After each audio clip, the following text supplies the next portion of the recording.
Hello, everyone. My name is Catherine Blizzard, and I am a 2020 graduate with a major in International and Global Studies and a concentration in German. And it is my pleasure to welcome you all to an episode of our new virtual career exploration series called MIDDVantage. This series will focus on the field of international and global development. You will get to hear from many talented members of the Middlebury community who work on different issues and in different institutions. And these people will help us learn more about how to enter this challenging and rewarding field. In this series, we are very lucky to be joined by Lauren Redfield and Nathan Williams. Lauren Redfield is an international development project manager with more than 7 years of experience designing and managing projects related to innovative finance, private sector engagement, food security, and climate change adaptation. Lauren graduated from Middlebury in 2011 with a major in international politics and economics, and from the Middlebury Institute of International Studies in Monterey in 2012 with a Master of Arts in International Development Policy.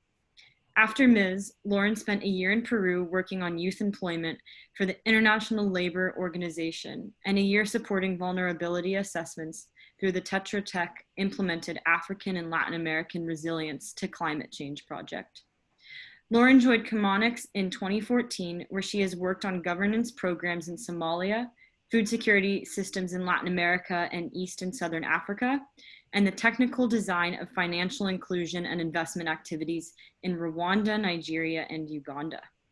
She recently returned from a year in South Africa where she set up and strengthened regional transboundary water resilience and combated wildlife crime programs and as an operations and finance director. Nathan Williams is an international development project manager with 8 years of experience overseeing USAID programs in sub-Saharan Africa, focused on programming in conflict-affected and fragile countries in the Sahel and Central Africa. Nathan graduated from Middlebury College in 2010 with a major in international politics and economics and a minor in German. After Middlebury, he taught English on Reunion Island, an overseas department of France, through the Teaching Assistantship program in France. Nathan then joined Chemonics through the Entry-Level Professionals program and has worked in a variety of technical sectors, including food security, democracy and governance, education, global health and peace, stability, and transition. Nathan is now relocating to Burkina Faso as the Deputy Chief of Party for a program funded by USAID's Office of Transition Initiatives, focused on countering violent extremism and stabilization. So thank you all for joining me today for this interview virtually. And I will just be asking you guys a few questions to get to know more about how you guys both work in the field of international development. So my first question for today is, within the field of international development, there are many players such as NGOs, nonprofits, national government agencies, and foundations. And Chemonics is often seen as an implementer in the field of international development. Could you both speak to the role that Chemonics plays in this field and how this organization differs from other development organizations? Great.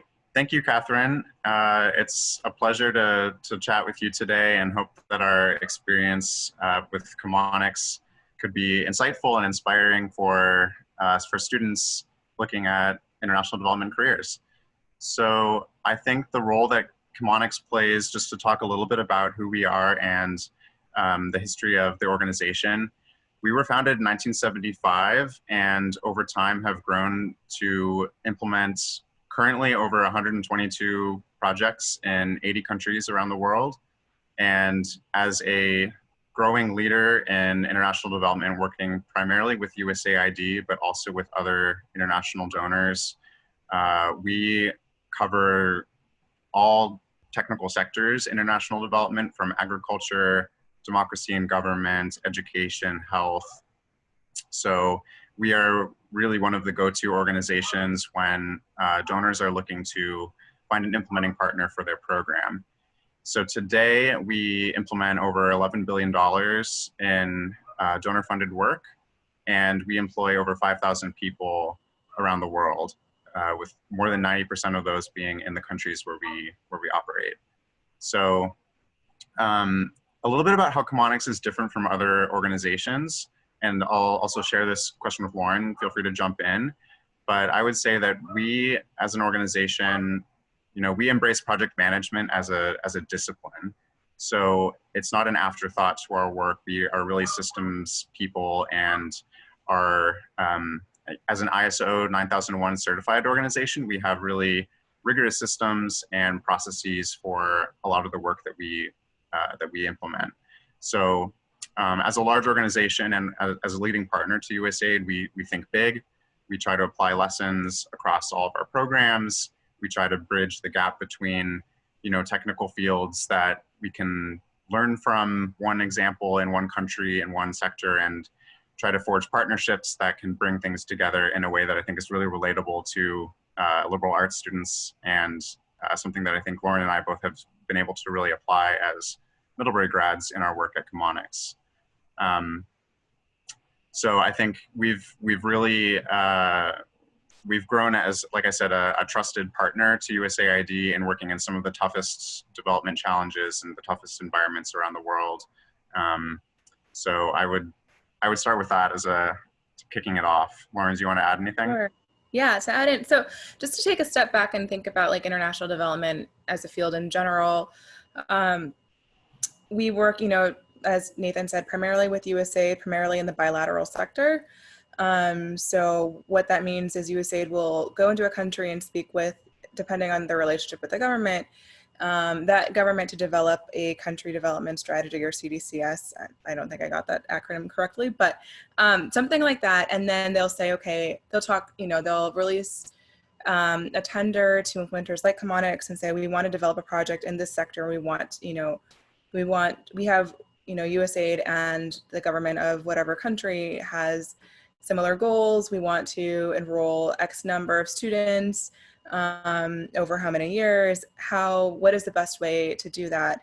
And so we have a role. So that's essentially our role, is to design the project. And then if we are awarded by USAID, then we go in and we implement it. So that kind of just provides a little bit of a background about how we work. The way that we do that, so first of all, the CDCS process has become a lot more consultative between USAID and their counterparts in country. But we also make sure that whatever our design is of the project within the proposal is very consultative as well.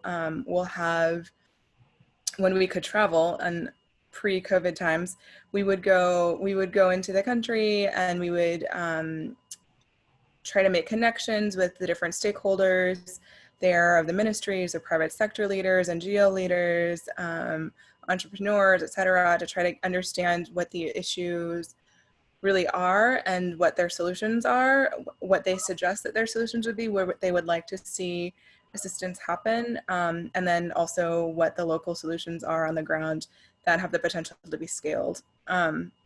So in that way, our proposal design is often informed by stakeholder interviews with local leaders. And then, so that's for the proposal stage. And then often in the assessment stage, we'll also include an initial, or in the project stage, and project implementation, we'll include initial assessments where we go back to the people that we talked with and consulted with, just to reground, to ensure that our approach is still valid, it's still wanted, it's still needed, to ensure that we have stakeholder buy-in on the ground before we implement any activity. So for example, in South Africa, we're trying to improve transboundary water resilience through working with these river basin organizations that are really driven by the member states that share the river basin. And what we would do is we would facilitate and support and bring in some of their members to hold their discussions, but we wouldn't necessarily stay in the room while they were having their discussions about how they wanted to self-govern, because we didn't want them to feel like there was a Western presence necessarily, or a USAID presence in there listening in on how they were wanting to develop their policies. So we were really respectful about that, of course, Of course we would join if they invited us, but we wanted just to make sure that we were really respectful of local protocol. And we're I think another thing that we're doing under that project is we're developing a conservation trust fund, but we're really conscious about how every decision has to be driven by the board of directors and the member states who are really the owners of the fund. It's not UK aid organizations that are driving it. It's not USAID aid organizations that are driving the process. So we provide, we consult with the stakeholders, we provide advice where, when it is requested, but we really want to facilitate and want these things to be locally driven. I think another aspect on that is, while USAID is a US government agency and it is really pushing a national security agenda, in order for Congress to fund any of our projects, it has to be tied to our US national security. We as implementers have the opportunity to push back a little bit on USAID or educate them a little bit. We talk a lot about that internally, about educating USAID based on what we know about what's going on the ground and what we hear from our on the ground networks and the local stakeholders there. I think in addition, we really try to have a low expat footprint wherever we set up projects. We like to have at most one or two, if and when we can, depending on the context, often a fully local team if we're able to do that, and focus on building the capacity of the team on the ground in operations, finance, procurement, project management in general, just so that once they are done with the project, they're able to take whatever capacity we've been able to strengthen there and then work on leveraging development solutions for their country on their own. So I also want to know about what are some of the professional roles at Chemonics, and if you also could speak about the personal projects that you guys are on and your role in the company. Chemonics, I guess this is another difference in how I view Chemonics from other implementers, especially the home office position. Some in previous companies that I've worked at, Tetra Tech, for example, the roles are very divided in terms of who's doing project management and who's doing new business and who's doing technical work, who's considered a technical specialist. And at Chemonics, you are expected to manage your projects if you're on a project management unit, but you're also expected to contribute to proposals in different roles, whether it's recruitment or developing the MEL plan or going into the country and doing the consultation that I was speaking about earlier. And in that way, you are also learning about a technical sector and establishing yourself as a quote unquote technical expert in Chemonics, because really we're mostly generalists. And if you do a couple projects or proposals that are in a technical area, then you're and you engage in some of the network wide conferences, then you start to be seen as a technical expert. So in that way, Chemonics has a lot of different opportunities, a lot of different skill sets that you are able to develop. And it's really a place that you can start at the entry level and grow your way through and really spend your career at. And I think Nathan can speak to that a little bit. There's a lot of emphasis on professional development. It's a huge feedback culture at some of these organizations. I know, like, for example, at USAID, performance evaluations are not really candid and honest, and we're really known for kind of hard conversations about you will always know where you stand with your team and where you can grow. We're also really big on providing stretch opportunities for our staff. That's also incorporated in our list of values, or in what we're expected to do is we're expected to create opportunities for our staff to grow. So that's really great. So in terms of professional roles at Chemonics within the home office, I'll speak to that, and then Nathan, you can talk about billable assignments and project office assignments. There's project management, there's new business, but again, a lot of times those converge. We have our practice teams. So Nathan mentioned we work in all different types of sectors. I think there's 10 official sectors that we work in, which is water, energy, and sustainable cities, agriculture and food security, education, economic growth and trade. So each of those have their own teams that kind of try to gather all the information or all of the knowledge, all the lessons learned that we're learning from our projects, so that we can apply them to what worked and what hasn't worked, to new proposals or new projects in general. And then we have, support divisions that assist us with compliance or finance or human resources, some of our systems, and communications. There's a lot of different, I think the beauty about Chemonics is that you can start as a project manager, but then bounce around and get involved in the MEL division, or get involved in the gender and social inclusion division, or end up in, our ERP division or something like that. There's a lot of flexibility if you identify your interest and where you want to grow in, and there's usually a lot of support to get you there. Yeah, and I think also looking at Chemonics, and something that does make us a little bit different in terms of the roles and opportunities that are available to our staff. Lauren and I both entered the organization as project managers, and through either the program portfolios that we cover or through the business development efforts, there have been a lot of opportunities for travel and for taking on what we call stretch opportunities or stretch assignments, where I think Chemonics really looks to invest in developing new skills in our staff, and giving them opportunities to try something new and like stretch the boundaries a little bit, try something different, and that can lead to new opportunities in different areas. It can lead to building experience in a given country that you hadn't worked in before. Coming into Chemonics, I had really only been to Sub-Saharan Africa briefly, and have now worked in more than 15 countries, from Djibouti, Chad, Senegal. So I think that's something that's really an asset at Chemonics, that we do trust from our entry-level staff upwards to be involved in business development, to be involved in opportunities that bring them to the countries where we work. And that can translate into, like I said, other opportunities where, I'm moving into a new role that will be based in Burkina Faso. And it's really exciting because, I started as a project manager.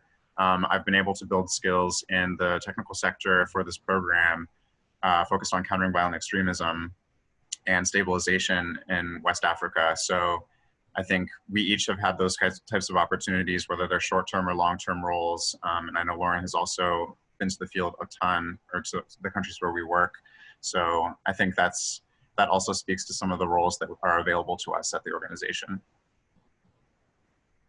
Thank you guys for both sharing how different your roles can be. It's really cool to hear about some of the projects you've both worked on.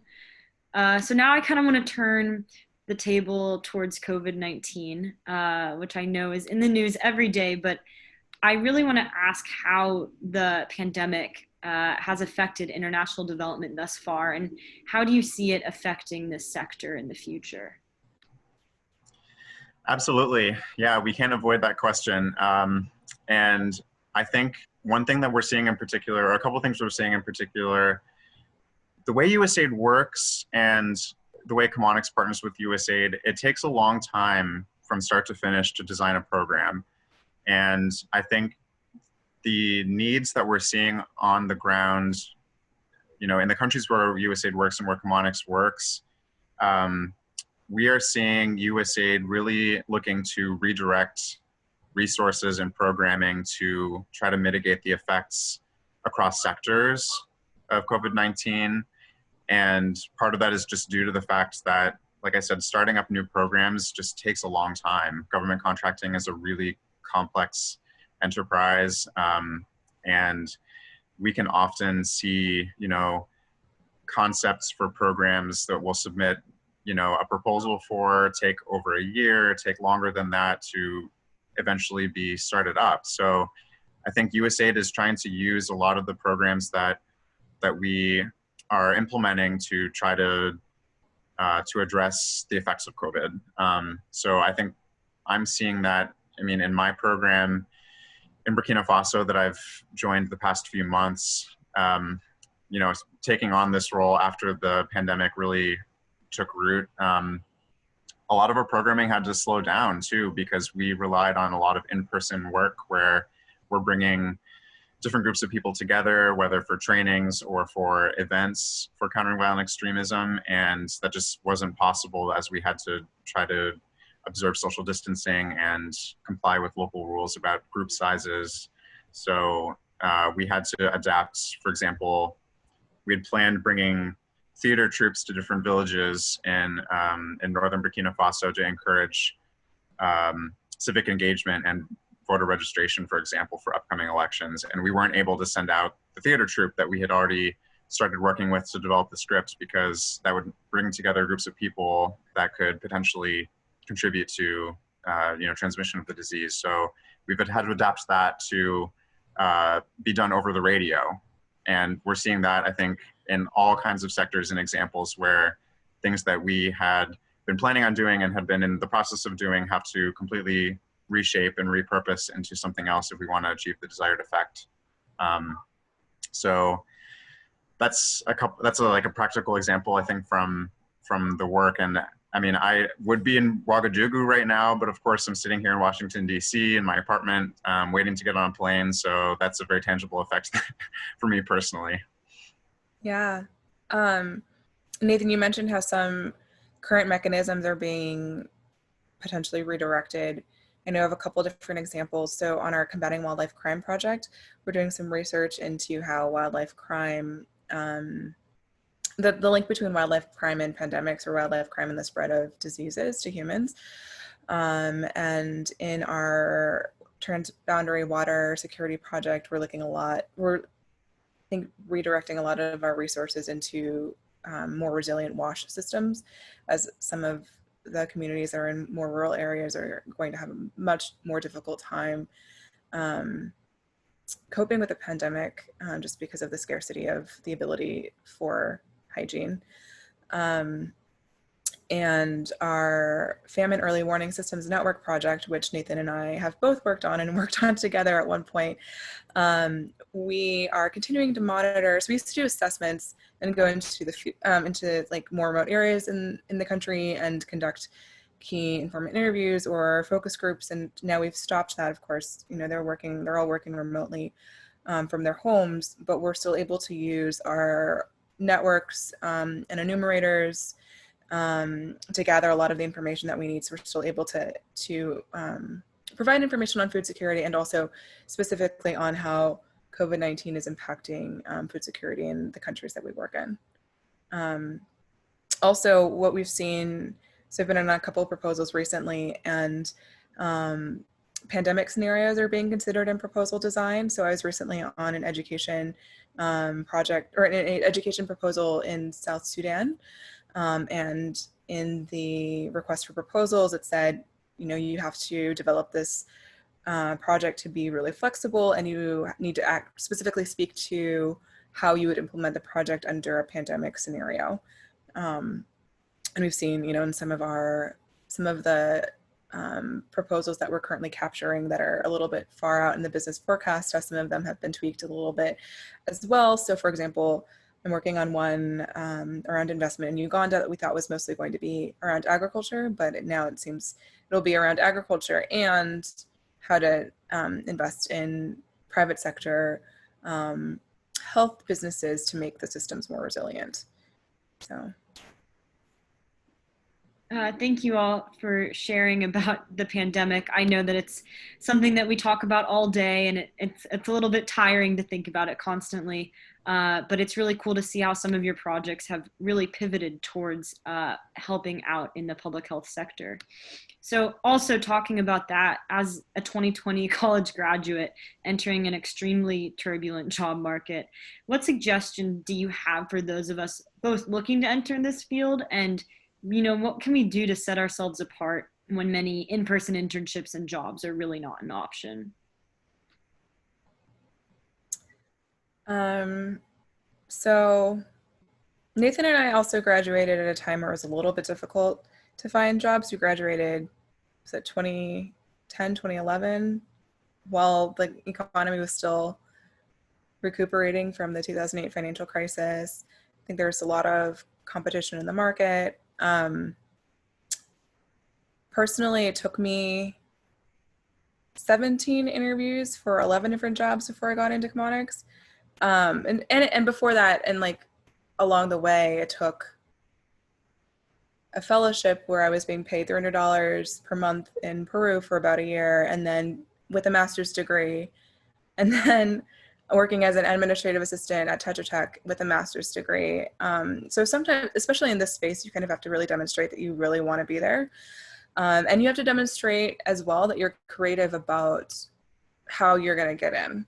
And so I think that provides like a really unique experience and unique opportunity for recent graduates to prove that they're self-starters, to prove that they're innovative. I guess in terms of advice, one of the things that I did, and you might be able to find volunteer opportunities that are remote, just anything that you can do to kind of boost your CV or speak to. I know before I came to the East Coast, I was still on the West Coast.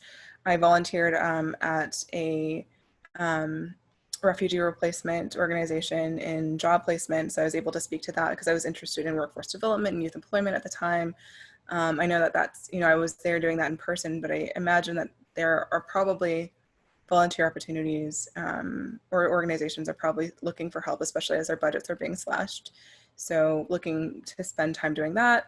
And Nathan, I think there's a couple additional pieces of advice that you could give. Yeah, I think Lauren and I both have also participated in a lot of panel interviews with incoming candidates, and some things that I've seen over the years that I think I would share to a 2020 graduate, if, while in-person opportunities may not be presenting themselves, if you're interested in international development, some things that I think have really been successful include finding a way to market what you do have in a way that connects with international development organizations or wherever you're looking. And so I think some of that could include, even if you haven't had maybe that experience in the country that you wanted to go to, or the internship looking at issues in a given place, to be able to market the academic work that you've done in a way that draws a connection to the role that you're applying for, whether it's because of the technical sector, because maybe you've taken a course on, migration demographics or something of that nature that plays into, the work that I'm doing in Burkina Faso with IDPs. Being able to make those connections visible on a CV or in a cover letter and bring the examples to interviews, I think is something that can help. And in addition to academic work, Chemonics also is looking for skills and really values skills in addition to experience. So as project managers, we deal with a lot of budgets. We deal with having to manage project budgets, activity budgets, and, as a student at Middlebury, if you're pitching, a budget for the college to approve something for your club or for your organization, like that's a skill that you can also not be shy about. And I think is something that, using this time to really play up those examples is maybe a first step. I think we had also thought through ways to really benefit from like networking and looking people up on LinkedIn, finding those connections. I've gotten to talk to a couple Middlebury students over the past year or so, and I think just making connections and learning about the organizations, learning as much as you can, subscribing to Google News like alerts so that you can follow what trends are going on in the sector or the country or with even specific organizations. And that allows you to really speak to that during interviews. And I'm talking about interviews also just because, Chemonics is still hiring. We are still looking for staff at all levels. And while, the economy is tough, like our work continues, our work carries on. So while opportunities may not be in person, I would certainly encourage students to be looking at the website, and, organizations will be hiring. even if it means starting remotely. And I'm in a new position starting remotely, and Lauren has onboarded, I think, some new staff on her teams remotely as well. So a couple other things like that to keep in mind. Thank you so much for that advice. I know that I and other 2020 graduates really thank you for talking about that, because it's just been a really difficult time. So just really wonderful advice. And also, thank you, Lauren and Nathan, for joining me today for this MIDDVantage series. And thank you to everyone who will be watching this interview. We hope that you'll check out future episodes in this and other career conversations.